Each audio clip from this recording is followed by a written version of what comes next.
Morning everyone. I hope के सब बढ़िया होंगे और सबकी पढ़ाई बढ़िया चल रही होगी। चलिए जी, ईबीसीएल में आज हम एक नया चैप्टर स्टार्ट करते हैं। चैप्टर नंबर 6 है हमारे मॉड्यूल का और चैप्टर का नेम दे रखा है आपको ओवरसीज डायरेक्ट इन्वेस्टमेंट, जिसको हम शॉर्ट फॉर्म में ओडीआई बोलते हैं। ये जो हमारा चैप्टर है ये हमारे ग्रुप 1 के सेटिंग अप के पेपर में भी आता है। ठीक है, सेटिंग अप के पेपर के अंदर चैप्टर नंबर 11 है मॉड्यूल में, तो वहाँ पर भी हम बात करते हैं कि कोई रेजिडेंट पर्सन, कोई इंडियन रेजिडेंट पर्सन जब फॉरेन में इन्वेस्टमेंट करता है या इंडिया से बाहर अपना बिजनेस सेटअप करता है तो उसे क्या कुछ प्रोविजंस फॉलो करने पड़ते हैं, क्या कुछ कंडीशंस फॉलो करनी पड़ती है। तो वहाँ पर भी काफ़ी हद तक सिमिलैरिटी है चैप्टर के अंदर, और ऐसा ही चैप्टर हमको ईबीसीएल में दे रखा है। चलिए जी, तो हम स्टार्ट करते हैं। ओवरसीज डायरेक्ट इन्वेस्टमेंट का मतलब क्या होता है पहले वो समझते हैं।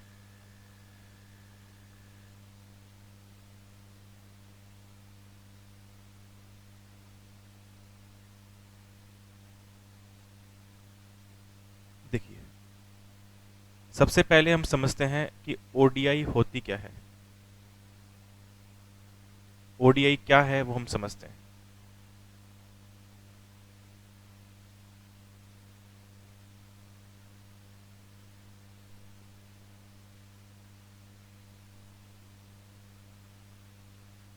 रेजिडेंट ऑफ इंडिया मतलब ऐसा पर्सन जो इंडिया का रेजिडेंट है, जब ये पर्सन इन्वेस्टमेंट करना चाहता है किसके अंदर, किसी जॉइंट वेंचर के अंदर और होली ओन्ड सब्सिडरी कंपनी के अंदर। जब भी कोई आरओआई इन्वेस्टमेंट करना चाहता है कहाँ पे, ये इन्वेस्टमेंट करता है कहाँ पे, जॉइंट वेंचर और होली ओन्ड सब्सिडरी कंपनी के अंदर। और जो ये जॉइंट वेंचर है, ये डब्ल्यूओएस है, ये लोकेटेड कहाँ पे है सर, अब्रोड, फॉरेन में लोकेटेड है। तो इस ट्रांजैक्शन को हम क्या बोलते हैं सर, इस ट्रांजैक्शन को हम बोलेंगे ओडीआई। तो ओडीआई के अंदर इंडिया से कोई पर्सन इन्वेस्टमेंट करेगा कहाँ पे, इंडिया के बाहर। इन्वेस्टमेंट कहाँ करेंगे, जॉइंट वेंचर में फॉरेन में, या फिर फॉरेन में कोई डब्ल्यूओएस है उसके अंदर हम इन्वेस्टमेंट करते हैं। तो ये हमारा बेसिक मीनिंग है चैप्टर का कि ओडीआई होती क्या है। अब हम पढ़ते हैं इंट्रोडक्शन को। ओवरसीज इन्वेस्टमेंट और financial commitment.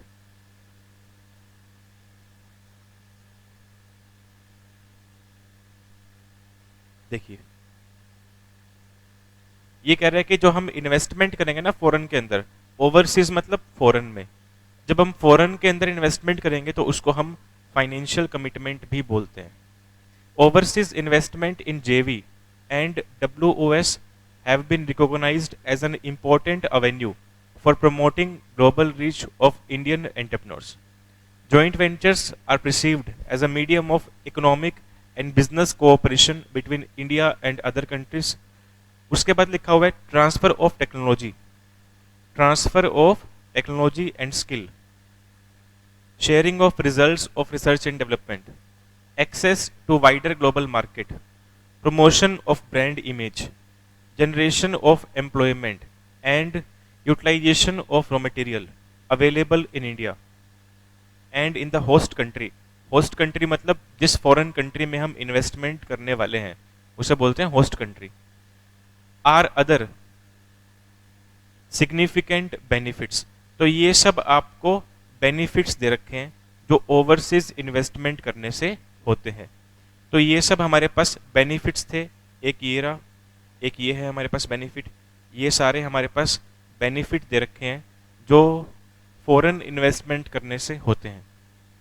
They are also important drivers of foreign trade through increased exports of plant and machinery and goods and services from India and also a source of foreign exchange earnings by way of dividend earnings, royalty, technical know how fee and other entitlements on such investment और financial commitment.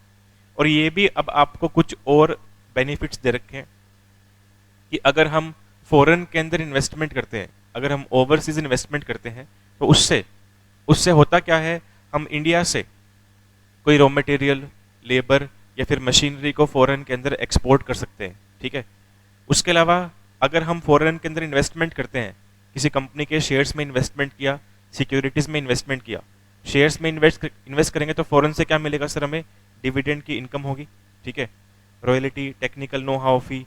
तो ये कुछ income है जो हमें foreign currency की form में होती है।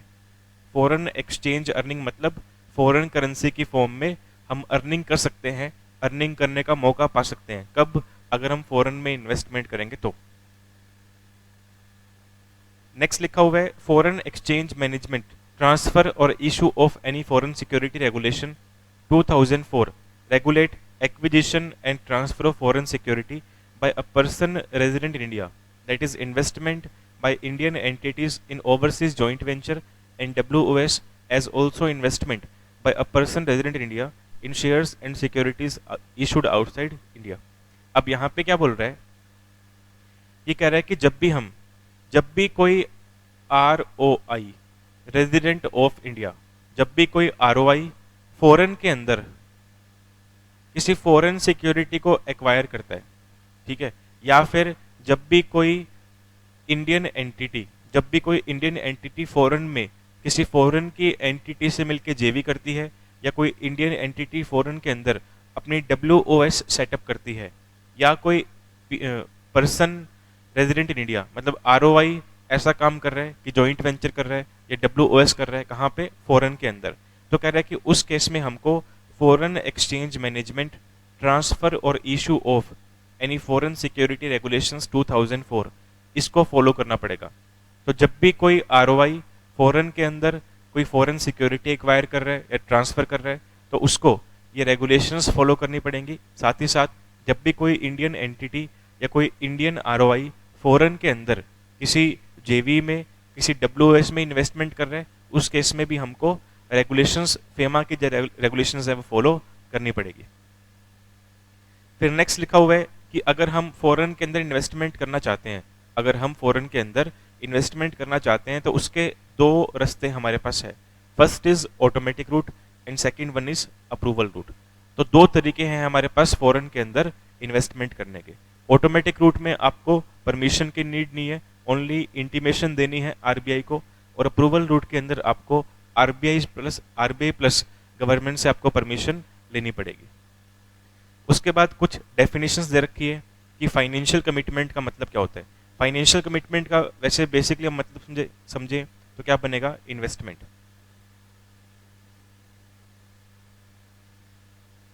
कौन सी इन्वेस्टमेंट? वो इन्वेस्टमेंट जो हम ओवरसीज जेवी और WOS में करने वाले हैं, ठीक है। तो फाइनेंशियल कमिटमेंट का मतलब क्या बना, इन्वेस्टमेंट। कौन सी इन्वेस्टमेंट? वो इन्वेस्टमेंट जो ROI करना चाह रहा है, कहाँ पे? फॉरेन के अंदर। फॉरेन में किसमें? जेवी में या फिर WOS में। तो कह रहा है कि हम इन्वेस्टमेंट कैसे कैसे कर सकते हैं, कौन कौन से तरीके से हम फॉरेन के अंदर पैसे इन्वेस्ट कर सकते हैं। तो उसके आपको मेथड दे रखे हैं सारे। Means the amount of direct investment by way of contribution to equity. किसी ROI ने या किसी इंडियन एंटिटी ने फॉरेन में किसी फॉरेन कंपनी के या फॉरेन एंटिटी के शेयर्स परचेज कर लिए और करेंसी की फॉर्म में पेमेंट कर दी, ठीक है। या फिर किसी इंडियन एंटिटी ने फॉरेन में किसी फॉरेन एंटिटी को लोन दे दिया, या फिर किसी इंडियन एंटिटी ने किसी फॉरेन एंटिटी के फेवर में गारंटी दे दी, या फिर परफॉर्मेंस गारंटी दे दी, ठीक है। और परफॉर्मेंस गारंटी किसने दी है? इंडियन एंटिटी ने दी है। किसके फेवर में दी है? फॉरेन एंटिटी के फेवर में दी है। और वो जो फॉरेन एंटिटी है वो कौन है? या तो जॉइंट वेंचर है या फिर WOS है। अभी हम इन सबको पढ़ेंगे, परफॉर्मेंस गारंटी क्या होती है, ठीक है, ये सब आगे डिफाइन भी किया हुआ है। उसके बाद नेक्स्ट देखिए जॉइंट वेंचर का मतलब क्या होता है। Joint venture means a foreign entity formed, registered or incorporated in accordance with the laws and regulations of host country. Host country मतलब फॉरेन कंट्री, ओवरसीज।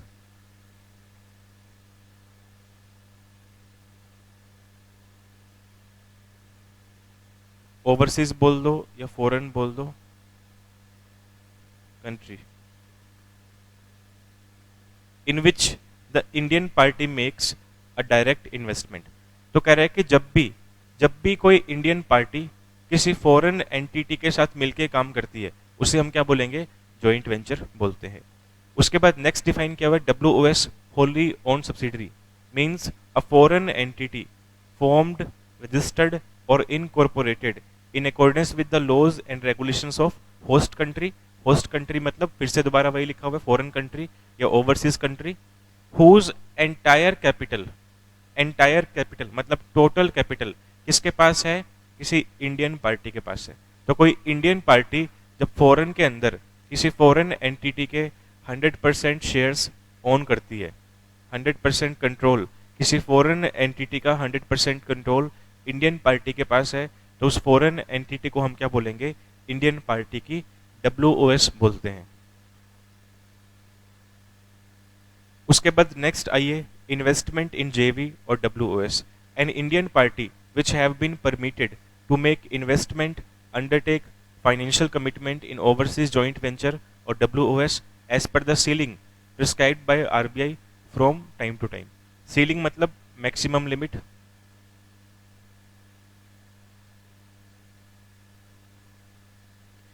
ये कह रहा है कि हर वो इंडियन पार्टी, यहां लिखा हुआ है हर वो इंडियन पार्टी, हर वो इंडियन पार्टी जिसको परमिशन दी गई है, हर वो इंडियन पार्टी जिसको परमिशन दी गई है क्या करने की, इन्वेस्टमेंट करने की। कहाँ पे, फॉरेन के अंदर किसी JV में या फिर WOS में। तो जब इंडियन पार्टी के पास परमिशन है तो इंडियन पार्टी क्या कर सकती है सर, फॉरेन में JV में या WOS में इन्वेस्टमेंट कर सकती है। इन्वेस्टमेंट करो, पर ध्यान रहे RBI ने आपको जितना इन्वेस्ट करने के लिए बोला है, मैक्सिमम इन्वेस्टमेंट की अमाउंट RBI ने आपको बता रखी है, आप उस अमाउंट को क्रॉस मत कर देना, उस लिमिट को क्रॉस मत कर देना, ठीक है। तो इंडियन पार्टी फॉरेन के अंदर JV में और WOS में इन्वेस्टमेंट कर सकती है, पर उतना ही जितना RBI ने बताया होगा, उतनी ही लिमिट तक हम इन्वेस्टमेंट कर सकते हैं। अब काफी जगह हम इंडियन पार्टी वर्ड पढ़ते हुए आ रहे हैं। अब कह रहे हैं कि इंडियन पार्टी का मतलब क्या है, वो तो समझ लें, ठीक है। तो इंडियन पार्टी का मतलब क्या बता रखा है, देखिए,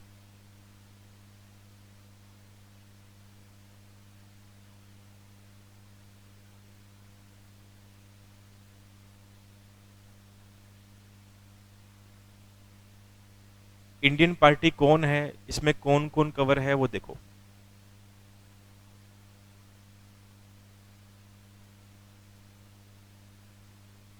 सबसे पहले कवर्ड है कंपनीज, कंपनी एज पर companies act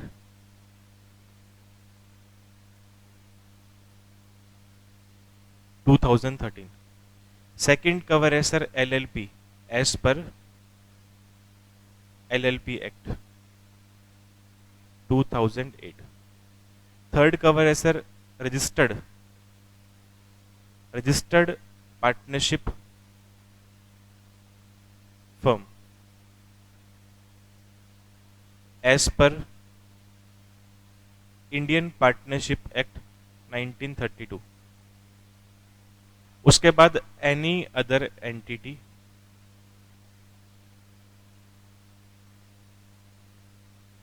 as may be prescribed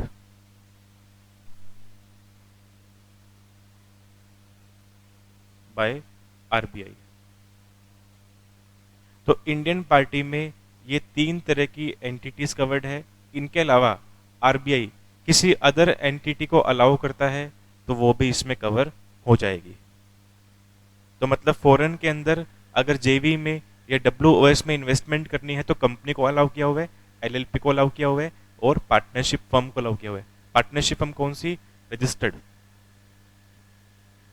तो ये सभी नेम्स आपको यहाँ पे लिखे हुए हैं इन्होंने, देखिए, कंपनी कवर्ड है, उसके बाद पार्टनरशिप फर्म कवर्ड है, उसके बाद LLP कवर्ड है, ठीक है।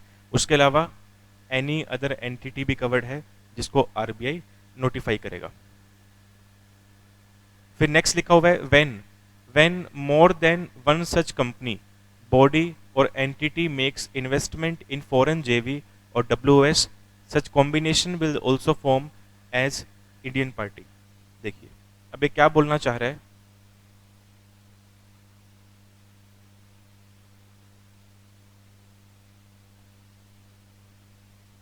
दो कंपनी है ABC limited and XYZ limited. ये दोनों कंपनी इंडिया में है, ठीक है। दोनों ही कंपनी कहाँ है सर? इंडिया में है। ये दोनों कंपनीज मिल करके क्या कर रही है सर? फॉरेन के अंदर जेवी और WOS में इन्वेस्टमेंट कर रही है। इन्वेस्टमेंट इन जेवी एंड WOS इन फॉरेन। तो फिर इन दोनों कंपनीज को मिला करके हम क्या बोलेंगे? इंडियन पार्टी बोलेंगे, ठीक है।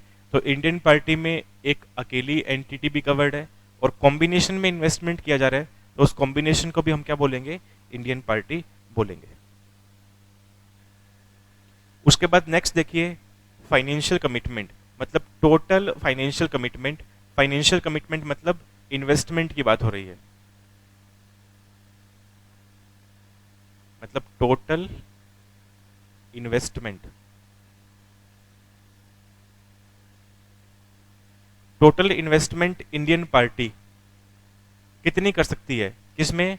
सभी जेवीज और WOS के अंदर मिला करके। तो बोल रहे हैं 100% of amount of equity shares and or compulsory convertible preference shares. Indian party जो है वो 100% किसी फॉरेन एंटिटी के इक्विटी शेयर परचेज कर सकती है या फिर CCPS परचेज कर सकती है। नेक्स्ट लिखा हुआ है कोई अदर टाइप के प्रेफरेंस शेयर्स हैं, उनमें भी आप 100% इन्वेस्टमेंट कर सकते हो। कौन? Indian party. कहाँ पे? फॉरेन की जेवी और WOS के अंदर। 100% ऑफ अमाउंट ऑफ लोन, किसी फॉरेन एंटिटी को लोन देना है तो इंडियन एंटिटी पूरा का पूरा लोन दे सकती है जितना डिमांड किया गया, ठीक है। तो वो एक तरह से इन्वेस्टमेंट मानी जाएगी। नेक्स्ट लिखा हुआ है 100% amount of guarantee other than performance guarantee. Performance guarantee क्या होती है उसको समझते हैं। देखो परफॉर्मेंस गारंटी का मीनिंग क्या होता है वो समझते हैं।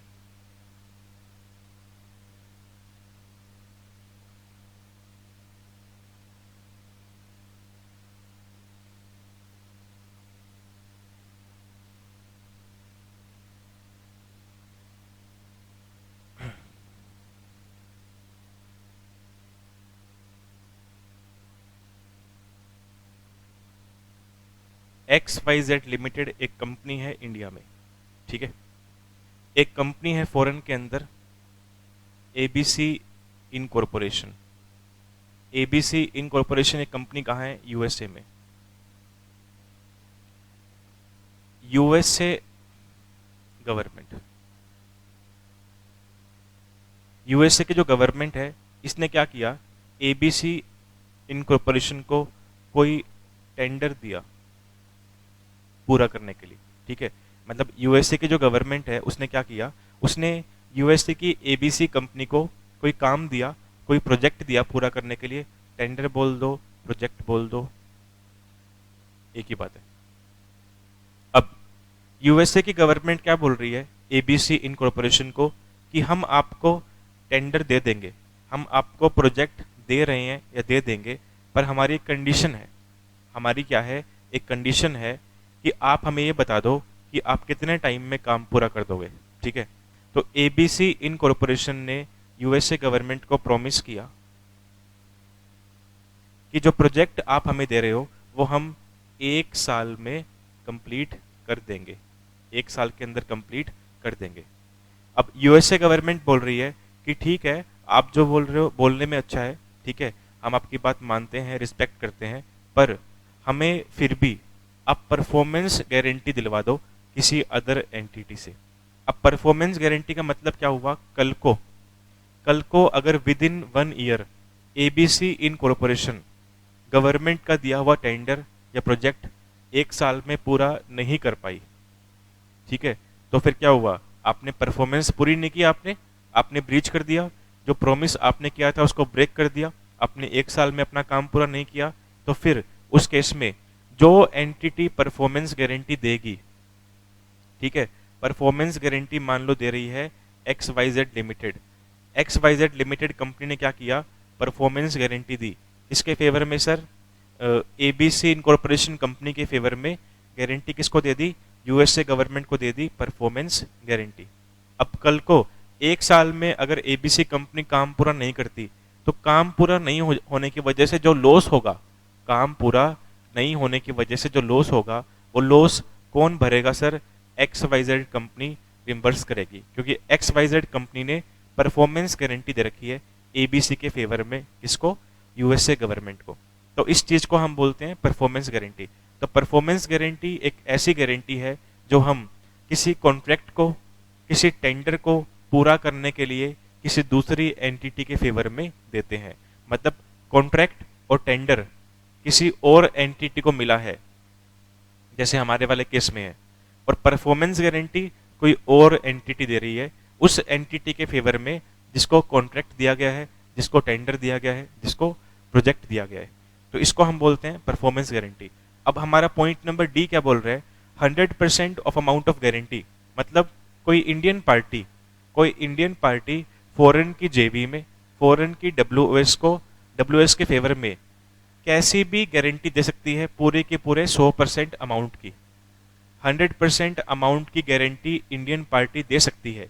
किसके फेवर में सर? फॉरेन की जेवी के फेवर में या फिर फॉरेन के डब्ल्यूओएस के फेवर में। पर ध्यान रहे, वो जो 100% अमाउंट ऑफ गारंटी होगी उसमें हम कौन सी गारंटी कवर नहीं कर रहे? परफॉर्मेंस गारंटी कवर नहीं कर रहे। परफॉर्मेंस गारंटी को छोड़ के आप कैसे भी गारंटी दो, हमको मतलब नहीं है। 100% दो, कितनी भी दो, हमको मतलब नहीं है। उसके बाद पॉइंट नंबर ई में लिखा हुआ है 100% amount of bank guarantee. Bank guarantee कौन सी होती है? ऐसी गारंटी जो एक बैंक इशू करता है किसी एंटिटी के फेवर में।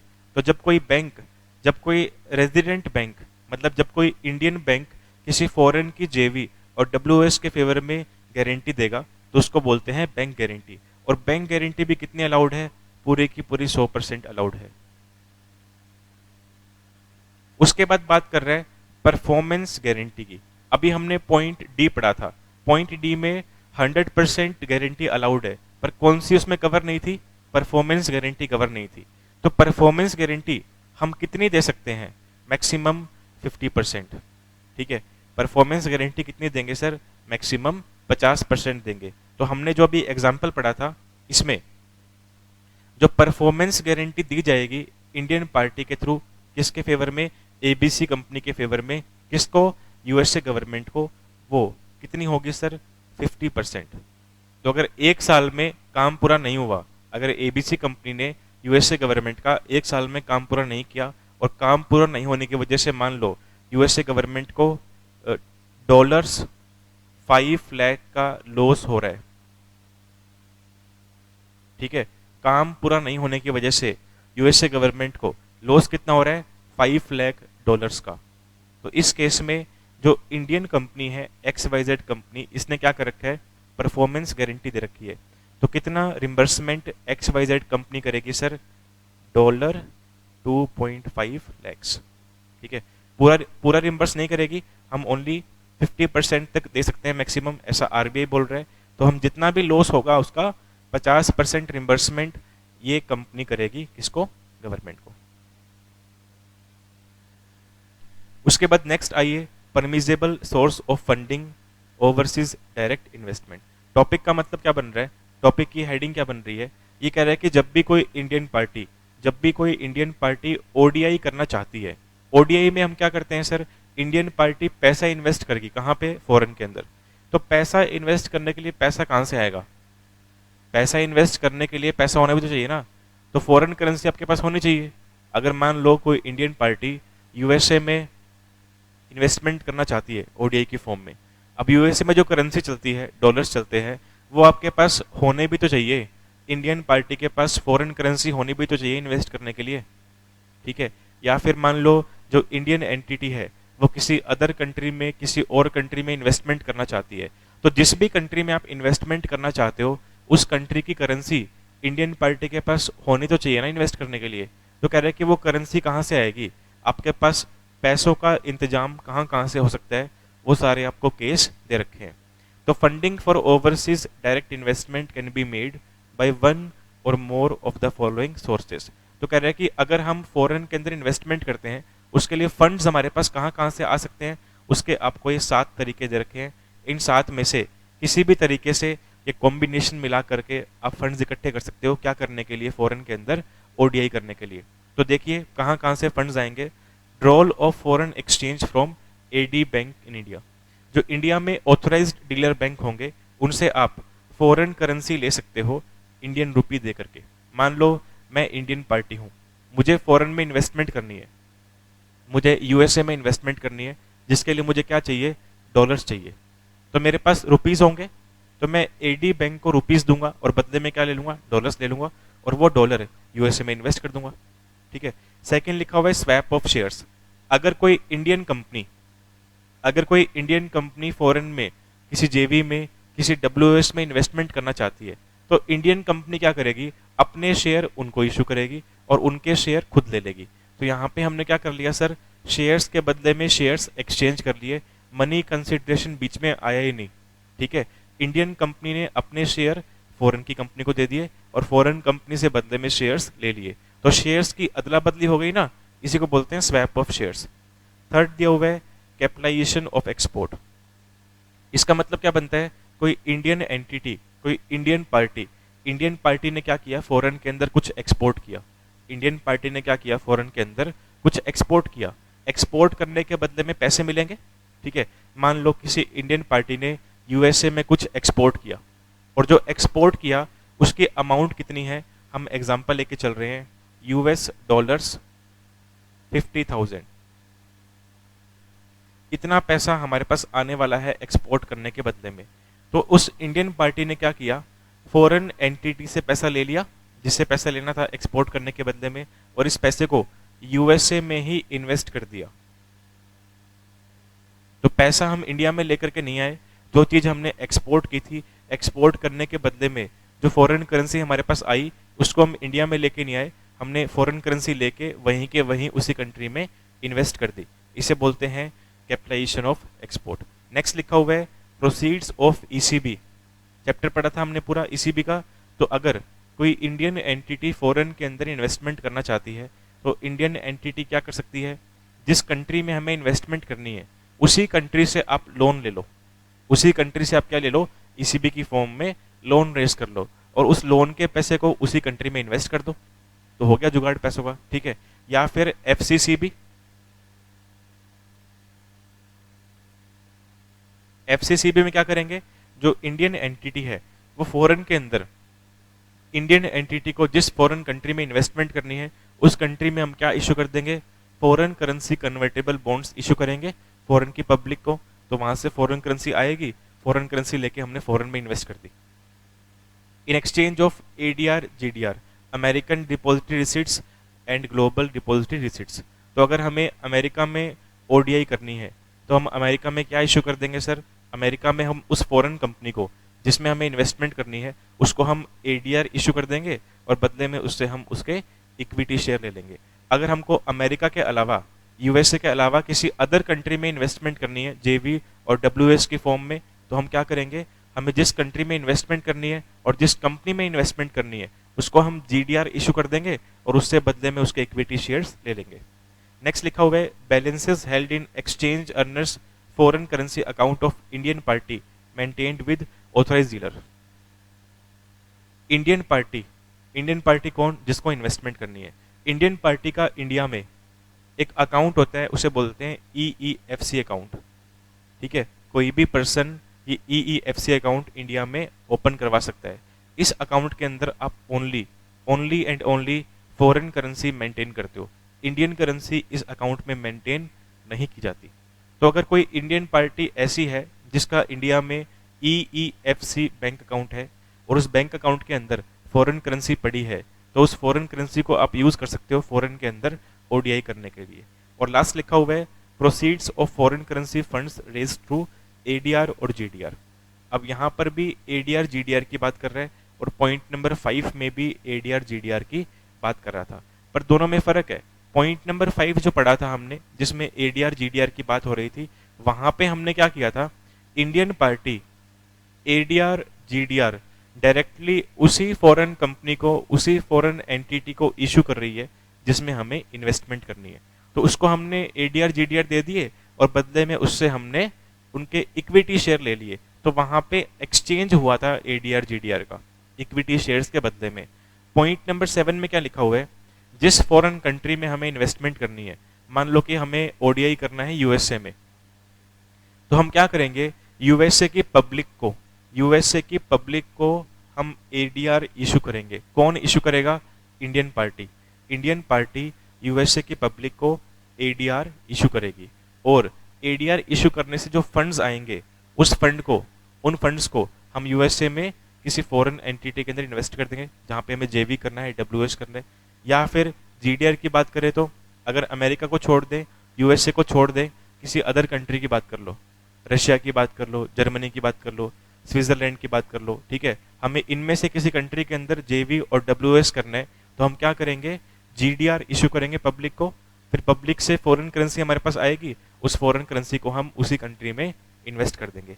तो ये हमारे पास 7 रास्ते हैं, 7 तरीके हैं जिससे हम फॉरेन के अंदर क्या कर सकते हैं सर, इन्वेस्टमेंट करने के लिए पैसों का अरेंजमेंट कर सकते हैं।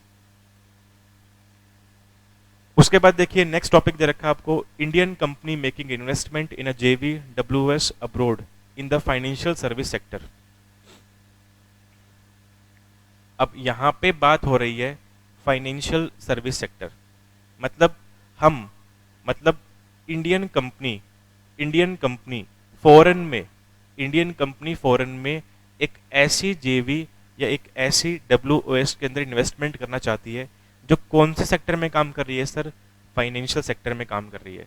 अब फाइनेंशियल सेक्टर में काम करने का मतलब क्या हुआ, जैसे फॉरेन में कोई एनबीएफसी है, बैंक हो गया, ठीक है, तो ये कुछ हमारे पास एग्जाम्पल बनते हैं, या पीएफआई हुआ एटसेट्रा।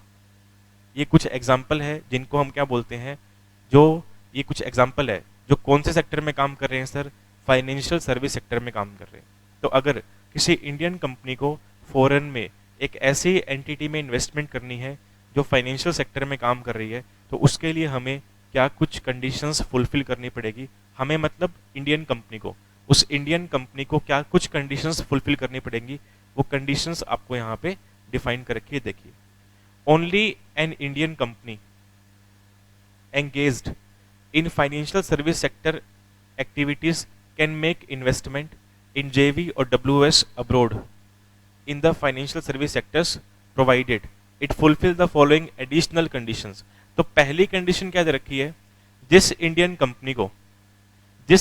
कंपनी को फॉरेन के अंदर जेवी में इन्वेस्टमेंट करनी है या फिर WOS में इन्वेस्टमेंट करनी है, और इन्वेस्टमेंट हम कहाँ कर रहे हैं, एक ऐसी जेवी में कर रहे हैं, एक ऐसी WOS में कर रहे हैं जो किस में काम कर रही है सर, फाइनेंशियल सेक्टर में काम कर रही है। तो जो इंडियन कंपनी है, जो इन्वेस्टर है, वो खुद भी इंडिया में फाइनेंशियल सर्विस सेक्टर के अंदर काम करती होनी चाहिए। तो अगर किसी इंडियन कंपनी को फॉरेन में एक ऐसी एंटिटी में इन्वेस्टमेंट करनी है जो फाइनेंशियल सेक्टर में काम कर रही है, तो ध्यान रहे वो इंडियन कंपनी जो इन्वेस्टर है वो खुद भी उसी सेक्टर में काम कर रही हो। ये पहली कंडीशन है। इस कंडीशन के अलावा आपको एडिशनल में साथ में ये 4 कंडीशंस भी पूरी करनी पड़ेंगी। अब इनमें क्या लिखा हुआ है देखिए, has earned net profit during the preceding 3 financial years from the financial services activities. जो इंडियन एंटिटी है, ये कंडीशंस उसके लिए दे रखी है, तो उस इंडियन एंटिटी का नेट प्रॉफिट होना चाहिए पिछले 3 सालों के अंदर। नेक्स्ट लिखा हुआ है, वो जो इंडियन एंटिटी है जो इंडिया में रजिस्टर्ड है, जो फाइनेंशियल सेक्टर में काम कर रही है, वो अपने एप्रोप्रिएट रेगुलेटरी के पास रजिस्टर्ड हो जो इन्वेस्टमेंट करना चाहती है, ठीक है। Third, has obtained approval for undertaking activity from concerned regulatory authority. अब जैसे मान लो कोई इंडियन बैंक है फॉरेन में किसी बैंक के अंदर इन्वेस्टमेंट करना चाहता है। अब इंडिया में जो बैंक्स हैं उनका रेगुलेटर कौन है, आरबीआई, ठीक है, उनका रेगुलेटर कौन है, आरबीआई। तो जो इंडियन बैंक इन्वेस्टमेंट करना चाह रहा है फॉरेन के अंदर, इंडियन बैंक पहले क्या करेगा sir, as per condition number 3 RBI से परमिशन लेगा। बिना रेगुलेटर के परमिशन के आप इन्वेस्टमेंट नहीं कर सकते। और कंडीशन नंबर 4 बोल रखी है, has fulfilled the prudential norms relating to capital adequacy as prescribed by concern regulatory authority in India. तो कह रहे हैं कि जो आपका रेगुलेटर है इंडिया में, अगर उसने आपको कुछ टर्म्स एंड कंडीशन बताई है, कुछ क्राइटेरिया बताया है जो फुलफिल करना है, तो उसको पूरा कर लेना इन्वेस्टमेंट करने से पहले। तो ये हमारा टॉपिक था जिसमें हमने डिस्कशन किया कि अगर कोई इंडियन कंपनी फॉरेन में किसी जेवी और डब्ल्यूएस के अंदर इन्वेस्टमेंट करती है तो क्या कुछ कंडीशंस फुलफिल करनी पड़ेगी। चलिए इस क्लास में इतना ही पढ़ते हैं, बाकी हम कंटिन्यू करेंगे नेक्स्ट क्लास के अंदर। ठीक है, बिल्कुल इजी टॉपिक था, फिर भी आपको कोई डाउट्स हो तो आप मुझे व्हाट्सएप कर सकते हैं। चलिए जी, थैंक यू वेरी मच, मिलते हैं नेक्स्ट क्लास में।